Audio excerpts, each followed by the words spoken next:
West Ham Fan TV. Still, I'm joined by Ginger Carroll, my favourite. I won't say that. That's why I waited for you last. I didn't want to let anyone else know you're my favourite. But every time you come, we win. You need to come more often. I know, mate. I know it's the island life I've got now. You know what I mean? I come up here. Well, saying that, I was up here. Arsenal, we drew, but we pulled it out of the bag. But yeah, I mean, this one was a big one. I couldn't miss this. I missed the knockout stages last year, so I was like, I can't miss this. But I almost didn't make it, mate. I got in at half time because I had ticket issues. I got in. We were 1-0 down. Now I'm in the second half and we win 2-1. So what can I say? But, You brought the luck, mate. As soon as your ticket let you in, mate, we got the goals.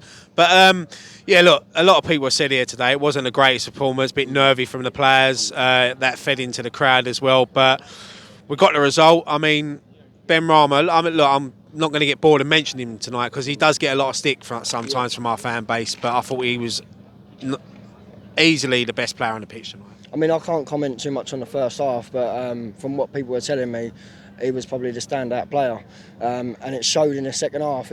Everything came through the left-hand sides. Everything was going up to Antonio. I think he had at least two players on him. He was getting out muscled. A lot of arms around the shoulders and tried bullying him off the ball. But then when we got the ball down and played down that left-hand side, it all came through Ben Rama. The link-up play between the midfields inside with Paqueta and Rice. Creswell giving him backup and support in that attacking third.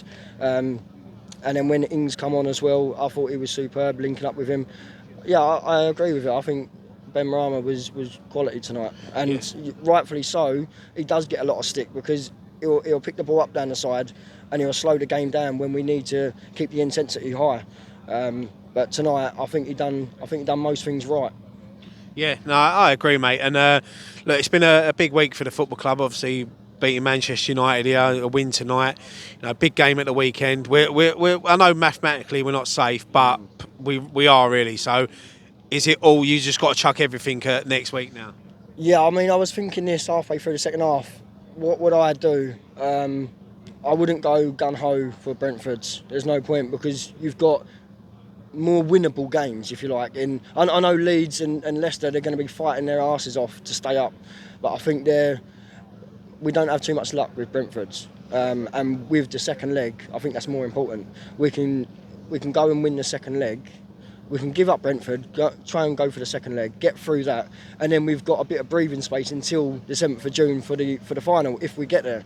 So then you've got the time to go and pick up points from Leeds and Leicester.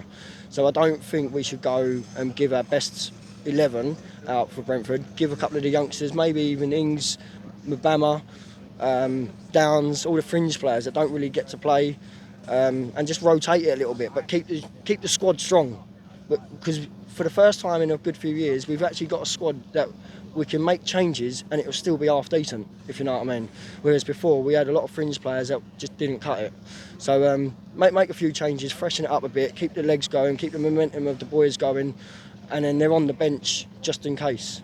If you want to go, if it looks like we can get something from Brentford, bring on a couple of the boys for 20 minutes, half hour, see if we can nick something. But there's no point risking them for injury-wise and fatigue when we've got the biggest game of our season so far. 100%, mate. Listen, thank you so much for stopping by. Good to see you as always. Andrew, Yeah, take care. Yeah.